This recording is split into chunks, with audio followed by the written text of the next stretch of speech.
What's good? It's Woog. We are continuing our 2024 Grammy coverage. We're going through the categories, we're predicting winners, picking our winners, and we're going to keep on doing these category-based videos as well as some short 1-minute videos. Again, going through the categories and also giving some Grammy history as we near the date of the ceremony. And this video is covering Best R&B Performance. This is an interesting category because it's actually been around a very long time. Like, this has been around since 1959. And the first winner in this category, believe it or not, was the Champs with Tequila. Yes, that tequila. That na-na-na-na-na-na.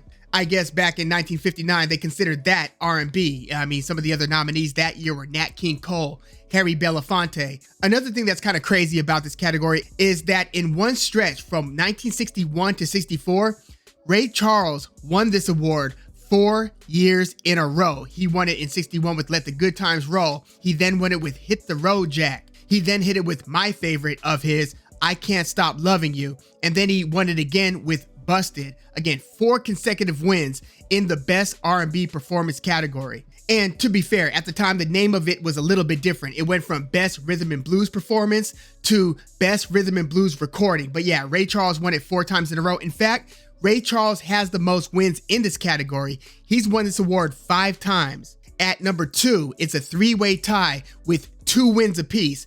Beyonce, Bruno Mars, and Anderson .Paak. Now, another thing that's interesting about this category is they had it from 1959 to 1968, and then they broke the category up. It went from just being that one Best R&B Performance category. They broke it up, so then it was like separated by gender. So then for like decades, you had Best Female R&B Vocal Performance, Best Male R&B Vocal Performance, Best R&B Performance by a duo or group with vocal, and then you had another kind of alternative version called Best Urban Alternative Performance. So it got fractured. Again, it got fragmented into 4 different categories, and then years later, I'm talking decades later, in 2012, it then once again consolidated back into one category, Best R&B Performance. And I think Corinne Bailey Rae won it that year with Is This Love? And in case you were wondering which songs won it for Beyonce, it was Drunk in Love in 2015, and then it was Black Parade in 2021. And you know how I said Anderson .Paak and Bruno Mars both have 2? Well, one of those wins for each guy was when they came together as Silk Sonic, and they won it with Leave the Door Open, which also won some of the major awards, the non-category specific awards. That song was huge. Another couple of interesting wins in this category was in 1966, James Brown won it with Papa's Got a Brand New Bag. And in that year, he beat out like Sam Cooke with Shake. He beat out The Temptations, My Girl. Think about that. James Brown with Papa's Got a Brand New Bag beat out The Temptations when they had their biggest hit, the Smokey Robinson written My Girl. And the other 2 nominees that same year were also major kind of classic R&B songs. Wilson Pickett's In the Midnight Hour and Junior Walker and the All-Stars with Shotgun. Listen to that like instrumental with the saxophone. That's instrumental's crazy. And the most nominations in this category, like the record for the most nominations, it's also Ray Charles with 5. So he was nominated 5 times and he won it 5 times. Number 4 is a 4-way tie. Beyonce, Daniel Caesar, Ledisi, and Sam Cooke. So that's how wide time range this category runs the gamut. But again, you had several decades in between where it was broken up into several different categories. But without further ado, let's get into this year's nominees. We've got Chris Brown with Summer Too Hot. We've got Robert Glasper featuring Sir and Alex Isley. That's the daughter of Isley Brothers guitarist Ernie Isley. They collaborated for the song Back to Love.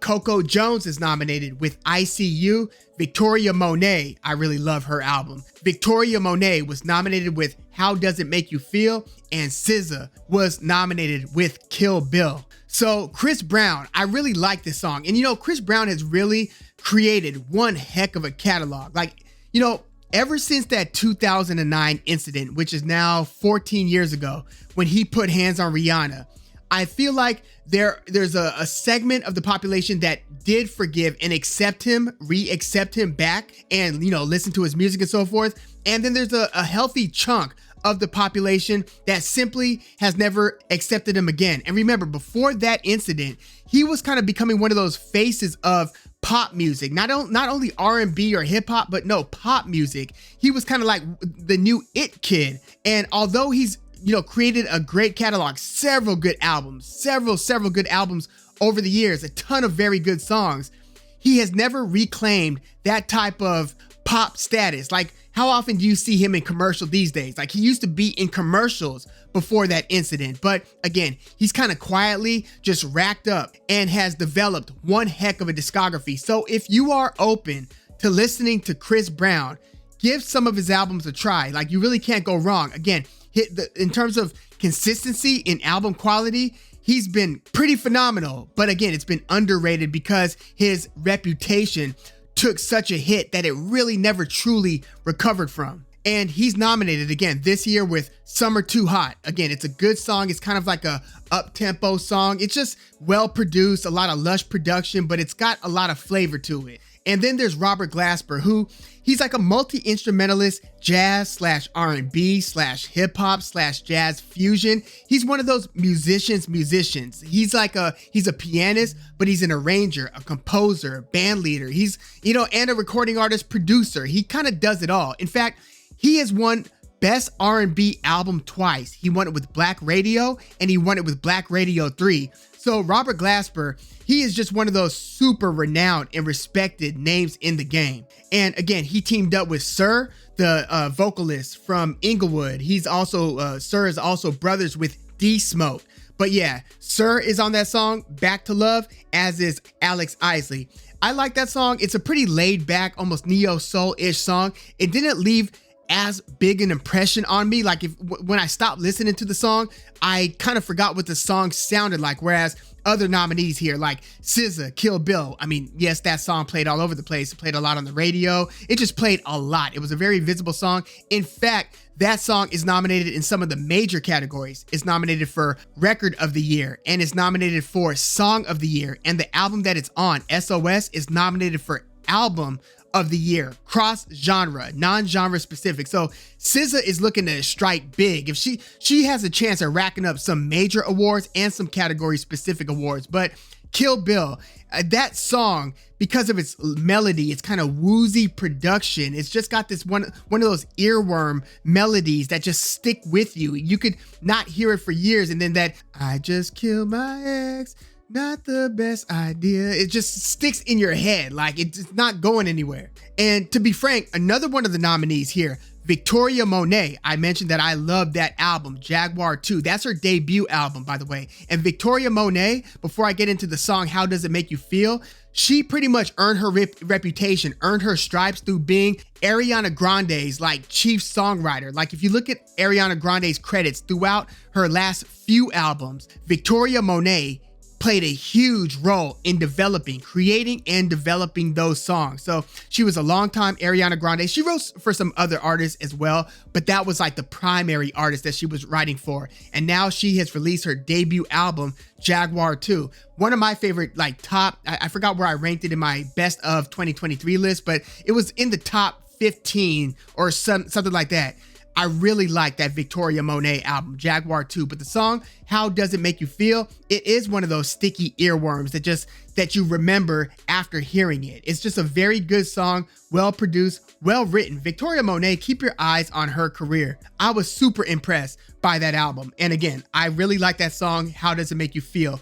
Coco Jones, she's actually been a recording artist for a while, since like 2011, but she's just started to really make major headway over the past like couple of years. She's also an actress. She first started to splash onto the scene on the Disney Channel on the TV show So Random, and later on the movie Let It Shine. So those were some of her acting breakthroughs, and from that she developed a music career. And again, she is as big as ever musically right now. So she's just starting to get real recognition on the music scene, and she's nominated again here with the song I See You. It's a good song. She's got a very strong voice. Like, she's got kind of like a deep tenor and tonality to her voice. Very strong vocal. But yeah, I See You, good song. It didn't stick with me in terms of the melody and so forth, the songwriting, in the way that a couple of the other nominees did. So who do I think will win the award and who would I like to see win the award?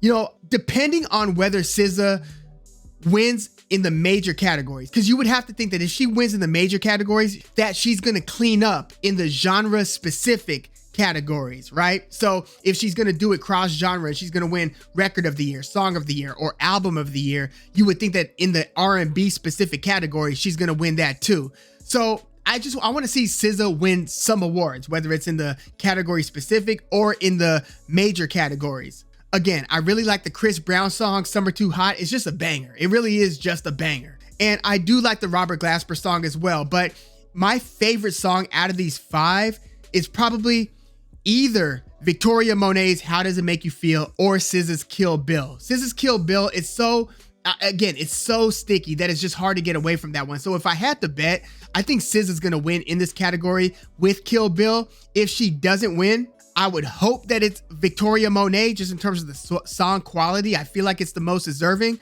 but Robert Glasper has been a big Grammy winner before. Again, he's won Best R&B Album twice, and he's won a few other Grammys as well. He won like Best Traditional R&B Performance, which is a different category than just Best R&B Performance. So the Recording Academy has treated him well, and I would suspect, I don't know this, but just because of his stature as producer, as songwriter, as arranger, and again, as a musician's musician, I wouldn't be surprised if Robert Glasper is a part of the Voting Recording Academy. The Academy is made up of members of the music industry, music landscape. You've got engineers, you got producers, songwriters, and so forth.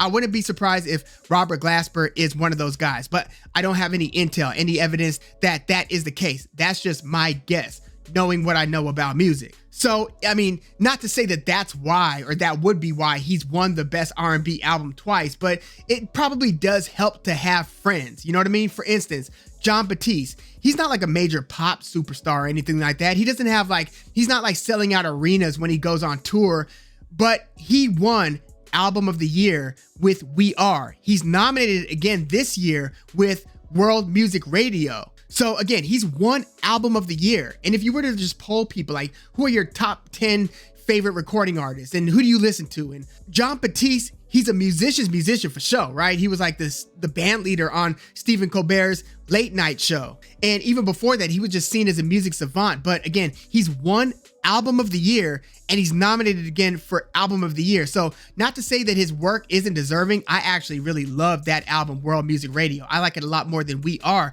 quite frankly. Phenomenal album. Give that a listen. But it helps to have friends. I would think that a part of the reason he's been getting Grammy love is because he is well liked. He just seems like a likable person. And I think that you have certain figures who have that reputation and just have some of those relationships. So again, I'm not saying that anybody is not deserving of nominations or even of wins. I'm just saying that it does help to have relationships and to have friends. That goes for any industry, quite frankly. But yeah, I would hope that if SZA doesn't win with Kill Bill, because if she doesn't, then I'm thinking, well, did she win anything in the major categories? Is she going to get shut out with all these nominations? Because SZA's nominated a lot. I do, again, want to see her win some stuff. Victoria Monét, if SZA doesn't win in this category, I would like to see win with How Does It Make You Feel? But I wouldn't be totally surprised if Robert Glasper wins it. But again, if I had to bet, I think it's going to be SZA. Let me know your thoughts on this category in the comments. Who do you think will win? Who do you think should win? And if you liked any R&B albums that were not nominated here, let me know who some of those artists and what that song is. And give me the album that it's on. Like if you have any R&B albums or songs that you would have liked to have seen nominated, let me know what that is. And please like the video, subscribe to the channel if you love music like I do. I'm Woog. Thanks for tuning in.